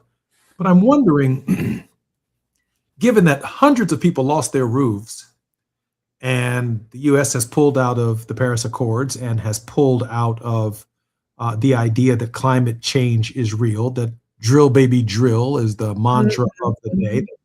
$13 billion in crude is missing from Venezuela, unaccounted for, while the people of Venezuela are trying to balance their books and strengthen their economy. Somehow there's a $13 billion hole in oil that Donald Trump says he's bringing to the market cheaper in this particular gas environment. I'm wondering, why not the same activity around justice issues, which I believe the environment is one, as there is polarized investigative work around a death? I think one of the big injustices, or maybe the charade of our society, is this distinction that there are so many people who are not Black who are being impacted by these policies, and the fact that inequitable impacts are happening to poor people, low wealth people, not just Black people. So Justice Matter is not just about making sure Black people are okay. It's about making sure that we're all okay, not to the detriment of any one group. So you've got people in the Northwest who are mostly not Black, right? Who are being impacted by these kinds of things. And it is a justice issue because it's an economic issue that says that those that have are making decisions to maximize their profits. And When we come forward on KBLA Talk 1580, I'm Jesse Jackson Jr. We're going to look at the economy. We're going to look at environment as a justice issue, just like death issues, when we come forward on KBLA Talk 1580. It's afternoon drive time with Jesse Jackson Jr. Only on KBLA Talk 1580.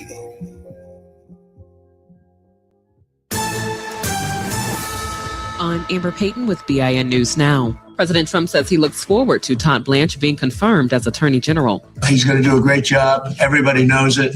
Blanche's nomination had been stalled by 2 Republican senators over a proposed $1.8 billion compensation fund for January 6 defendants and others who say they were unfairly targeted.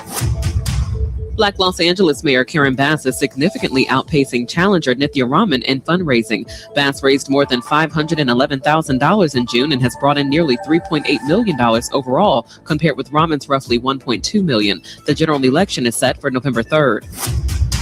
And Georgia Democrats rallied supporters at their state convention in Savannah, focusing largely on the cost of living. Lieutenant Governor nominee Josh McLaurin criticized Republican leadership, while Black gubernatorial candidate Keisha Lance Bottom said she wants to represent all Georgians, not just President Trump supporters. Get BIN News now on demand 24/7 on the iHeartRadio app.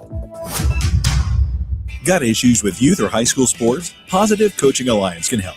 PCA, a national nonprofit, offers more than 1,000 free online resources for youth and high school sports coaches, parents, students, and administrators. Visit PCADevZone.org. This is the KBLA Sports Minute with Ray Richardson. The Dodgers have some work to do to get back on track after they were swept at home by Boston over the weekend. The sweep capped a 2-4 homestand. The Dodgers are in Chicago tonight to start a 3-game series against the Cubs. The Rams are heavy favorites to win the Super Bowl this season, but they're in last place in a category that means something to a lot of people. Sports Illustrated has come out with their rankings of the best NFL uniforms, and they list the Rams as having the worst uniforms among the 32 teams. Number one on the list, the Chargers. The folks at Sports Illustrated love the Chargers lightning bolt logo with the yellow and white color combinations and those throwback powder blue jerseys. The top 5 uniforms on the list, the Chargers, San Francisco 49ers, Dallas Cowboys, Baltimore Ravens, and the Cincinnati Bengals. No debates, no speculation, just the info you need. That's your KBLA Sports Minute. I'm Ray Richardson on KBLA Talk 1580. You can't fix what you won't face, and we face it every day. This is KBLA Talk 1580. In a world full of noise, one station keeps it real. KBLA Talk 1580, where the conversation goes deeper, the voices sound like yours, and the issues that matter most to our community take center stage. Progressive, powerful, unapologetically us.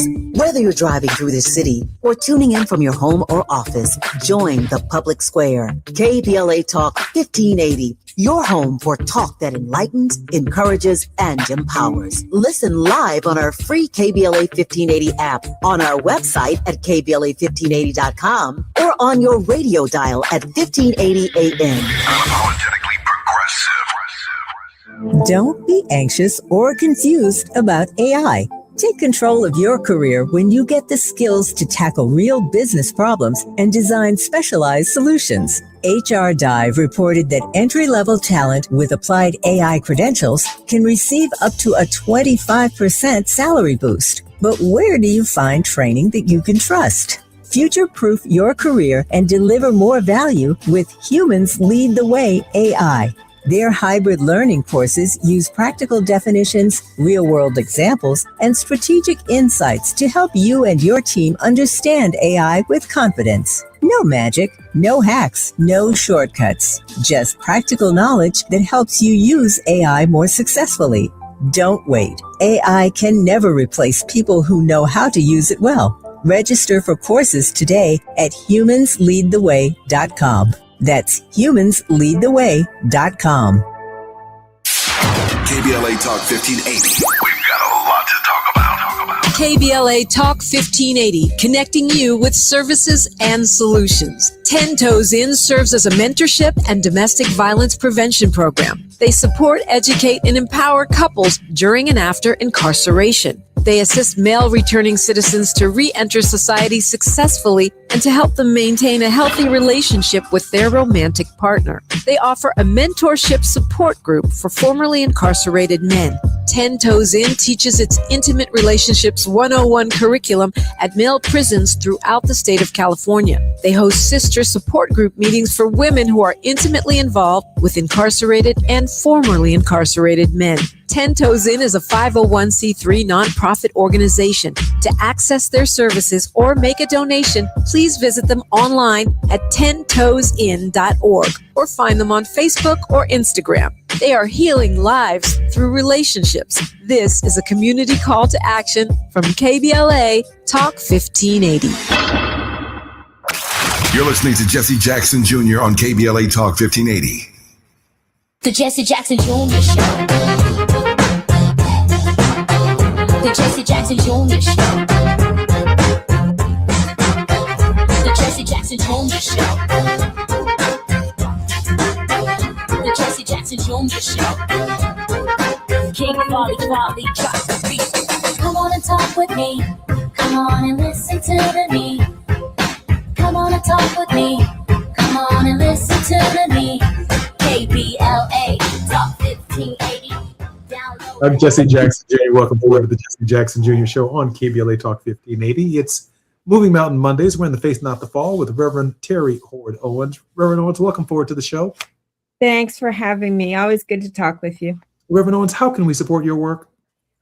Well, you can find me on social media at T. Hoard Owens, at Terry Hoard Owens. You can learn more about the church by going to disciples.org.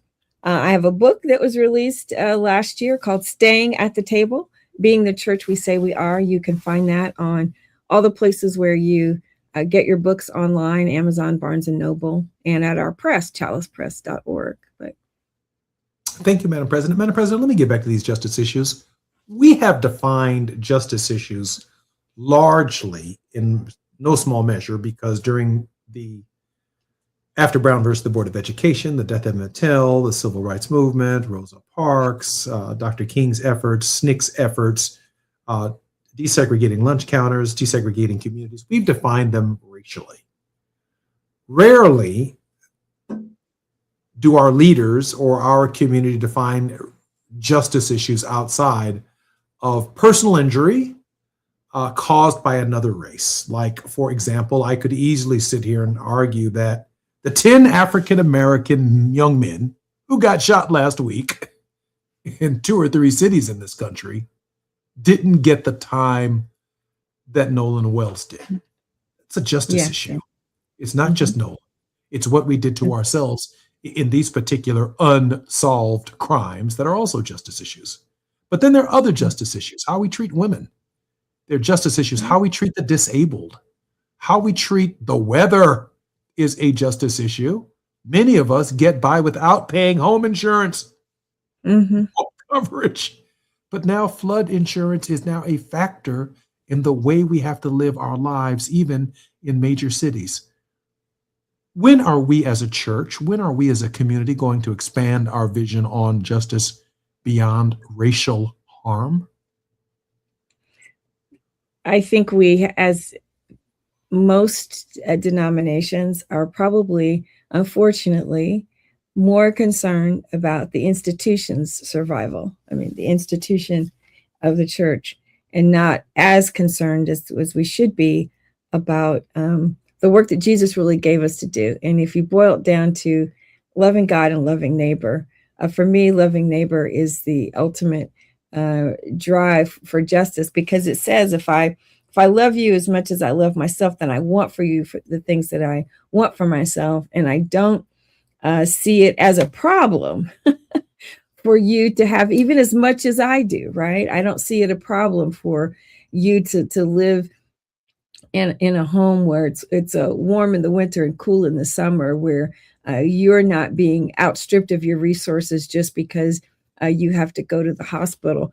So it's loving and caring for each other. You know, the early church in Acts, we're told that they held all things as common, from each according to what they had, and giving to everyone according to their needs. So if you had lots more than other people, you were okay with making sure that you gave some of that to others who didn't have enough.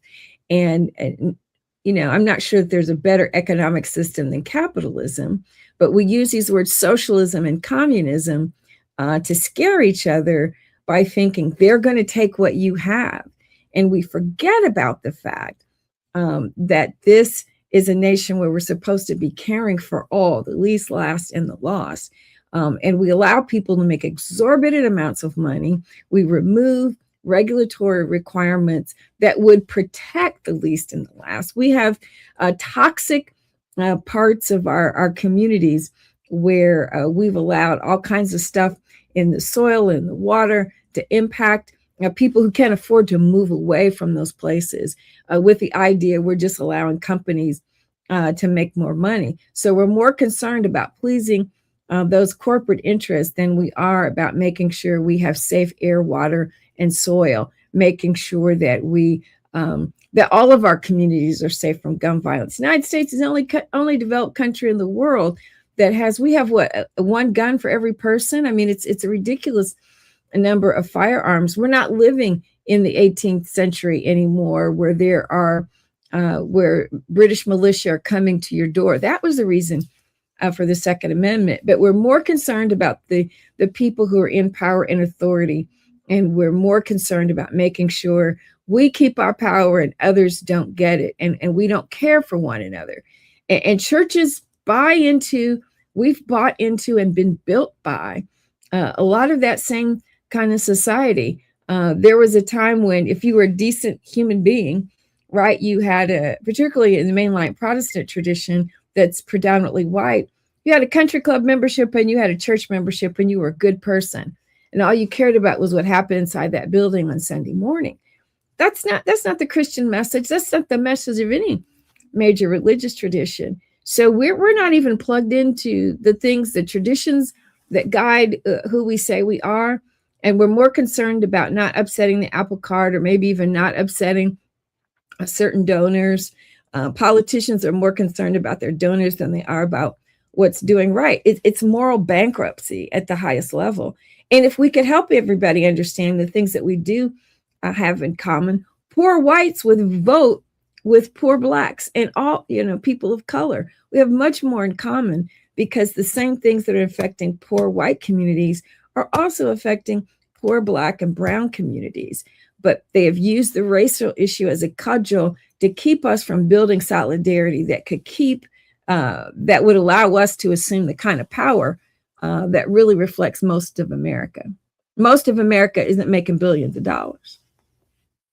There's an amen to that. Most of us aren't making a couple of 100,000. Most of us aren't making 100,000. That's probably more accurate to state. I'm wondering if when we think about the environment as justice issues, do we also make the equation or the understanding that there is a relationship, I guess in advanced science class, that what these fossil fuels are doing, what not transitioning to battery power is doing, or to solar power is doing, how much AI is really going to cost us in terms of the freshwater cooling systems, in terms of their sizes, that our own economic struggles and sacrifices and determinations to get ahead in this environment is allowing us to say we are not prepared to accept a new way of doing things and to doing business.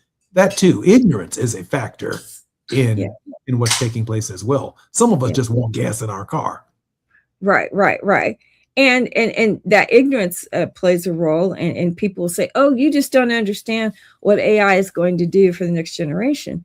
But the oil boom, right? When people are manufacturing coal, great industrial expansion has always taken place with the focus being not on the ultimate impacts of the community. The industrial age was fueled by low earning wage workers, right? Poor and unsafe conditions. And the idea was let's just make a lot of money. So that's where we are back with AI. I heard somebody being interviewed in DC last week saying, oh, well, we're going to these small rural towns with the data centers and they're going to have more jobs, et cetera. But those are the very communities who cannot risk their resources being stripped. So it's a dilemma. It's both ignorance, but it's also uncovering the natural alliances that we have that we can use if we choose to create solidarity to address these issues. I'm Jesse Jackson Jr., listening to the Jesse Jackson Jr. Show on KBLA Talk 1580.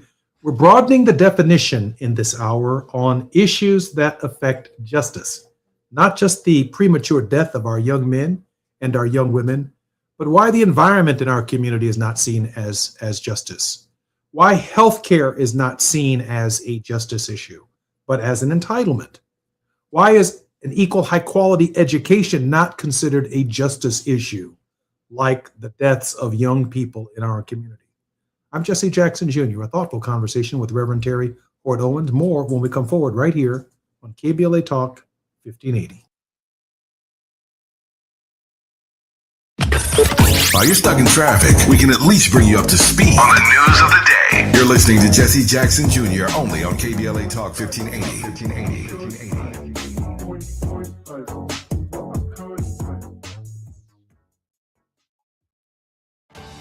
Someone had a birthday. Yep, 50. Can't believe it. 50 years of wisdom. Great segue. We have a health reminder from the CDC.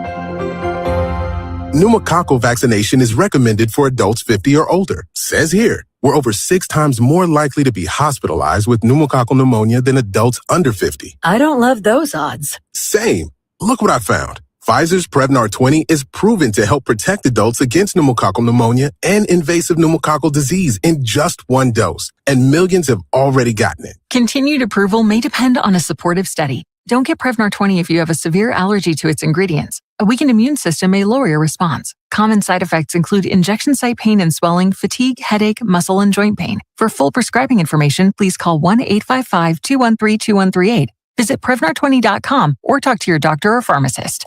I'm on Prevnar20.com now, scheduling my appointment. Good idea. And happy 50. What's good, KBLA delegation? I am Miles Lowe, and I'm excited to be joining the weekend lineup right here on KBLA Talk 1580. Join me every Saturday at 12 noon for the Do Better Show, where we get into the world of tech, AI, the creator economy, navigating your mental health through it all, and have conversations with founders to find out how real people are making real money right now. It's not a course, not a subscription. Classes in session every weekend, live on the air. So if you knew better, you do better, right? So let's make a better you. The Do Better Show every Saturday, 12 noon, and replaying again at 7 p.m. right here on Unapologetically Progressive KBLA Talk 1580. We got a lot to talk.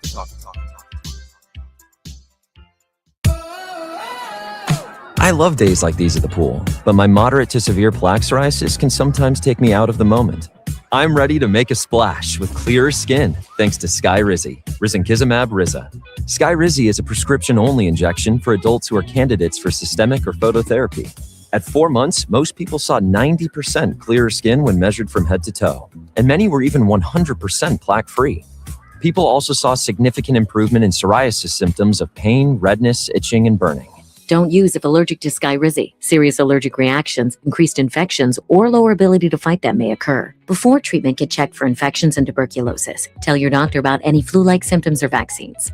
Now there's nothing on my skin thanks to Skyrizi, and that means everything.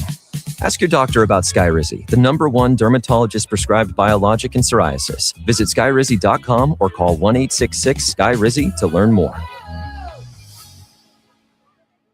My mom has decided to learn to paint, and she's good. My dad's now into creative cuisine, and I've already put on 6 pounds. Learning new things comes with age. My mom, she started forgetting my name and what we're talking about. Forgetting well-known things doesn't. Memory loss may be a sign of Alzheimer's disease. Early detection gives you and your loved one time to plan for the future. Learn the warning signs of Alzheimer's at 10signs.org. Brought to you by the Alzheimer's Association and the Ad Council. It's never too early to start talking about money in realistic ways with your kids.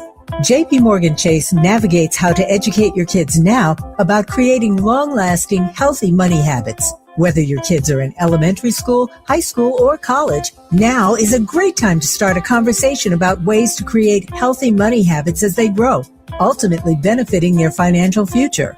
Talking about money in a realistic way to support your kids' lifestyle and dreams, your first banking account geared towards high school or college. It's never too early. Explaining the basics, what you earn and what you spend, building financial confidence starts with getting organized. Learning and practicing vital money skills now will stay with them for life. Tools they will have to stay on top of their finances and achieve their goals. This segment is sponsored by JP Morgan Chase.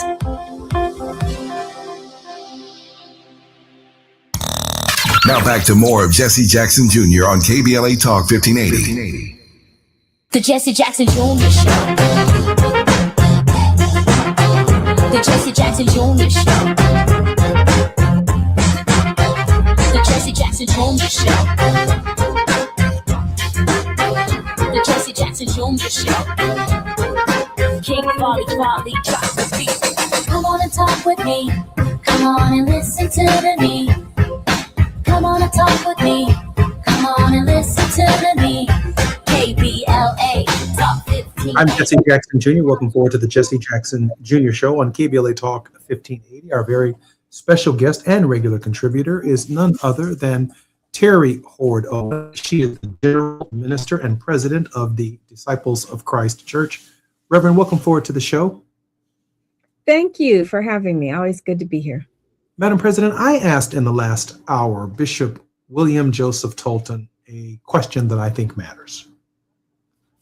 On questions of justice, Martin Luther King Jr. and, of course, my late father, the Reverend Jesse Jackson, and Reverend Al Sharpton and Benjamin Crump, these gentlemen are associated with justice issues in the United States, but still, even in death, largely associated with those who are deceased, racial justice issues. Why has the white community, and again, this is a recognition that the denomination that you lead is multiracial, but largely white and with minorities, including Hispanics, Africans, Native Americans, and others, but the majority is largely white.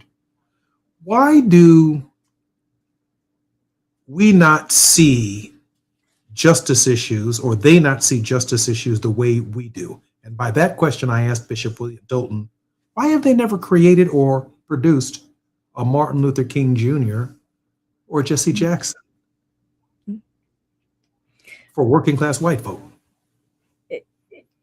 You know, that is what racism does. Racism creates a narrative that it is your whiteness that trumps everything else, and it is your whiteness that establishes your value. And the ruling class, or the billionaire class, or even the governing class can get your support by saying, you're not one of them, you're one of us. And so they see justice as dealing with those other people. How much do we have to do for other people? The sad and blind thing is that the very people that could benefit from economic justice being delivered for Black and brown people are poor whites who stand as much to gain. William Barber makes this argument all the time. If we could ever get people of low wealth across the board to coalesce and vote together, there is enough economic and voting power in that broader group of people. But when we're divided along this line of what really has value, and I may not have, we saw this after emancipation. The Ku Klux Klan fed its membership on this idea of distinguishing between those poor whites who were concerned that, oh, the freedmen are now going to start taking my jobs. They're going to get land. They're going to do all these things. Ku Klux Klan took that racial narrative and said, no, you're one of us. You're better than them. And so when you think that the system is really designed to work for people like you, and all these other people are just people that you've allowed to sort of be at the table and participate, you have no need to fight against a system which you believe is designed to benefit you. And we've always been, as Black people and non-white people, in a situation where we're trying to break open this understanding that, first of all, you guys have created a system that is inherently unjust because it's designed only to benefit white people. And you want to act as though you're somehow good and kind because you're willing to maybe let us sit at the table or enjoy a few benefits and some breadcrumbs here. But the inherent functioning and structure of the system has not changed. It's still white privilege. And we will give young white people that aspirational belief that somehow they are still better. And we still see it today. That's why they're not investigating the lives of our young Black people, whether it's gun violence or drowning or hanging or whatever. Our lives don't matter as much because the system has already set up whiteness as the higher ordered value. And that's the reality. Madam President, I can't get out of my mind that I can't find, and I know statutes, I can't find the statute that we fought for that did not benefit them even more than it benefited us. Absolutely. If we fight it for affirmative action against negative action, centuries of negative action, we needed something affirmative to overcome the negative. Affirmative action, the first beneficiaries of affirmative action have been white women. Absolutely. Absolutely. When we fought for civil rights and crossed Edmund Pettus Bridge and took a whooping and got beat over the head, one of the first beneficiaries were short white men who could not be hired in police departments because they weren't tall enough. The same laws that protected us from racial discrimination protected them from height discrimination. I can't think of a Barack Obama who would fight and advocate for the Affordable Care Act, which has changed the health outcomes for more white people than it has black people by sheer numbers. That's right. White folks who've never been covered with health care could then stand in line and fight against the very program that provides them the benefit at a lower cost for health. I can't think of a single thing that we've fought for in this country, but what I can promise you as we prepare for your word of hope is that when you take it from us in the name of us, it disproportionately hurts you more than it hurts us. Madam President? Absolutely. And I think, as a faith leader, this is what I'm always saying. Let's be who we say we are, because we have allowed these outside forces to color what's really a very equitable message that all faith traditions have in terms of, Jesus spoke more about caring for the poor than he spoke about anything else. And if we could ever really come together in our common interests, they say a rising tide lifts all boats, not in a world where we have structural racism, but we've got to really learn how to identify our own interests and the interests of others. If the interests of others matter as much as our own interests, which is the real definition of love, then we can really change society. But faith-based leaders and churches and religious institutions have to get serious about that idea of all are included. Otherwise, we're participating in the inequities of the system. Madam President, thank you for reminding me of something my father used to say all the time.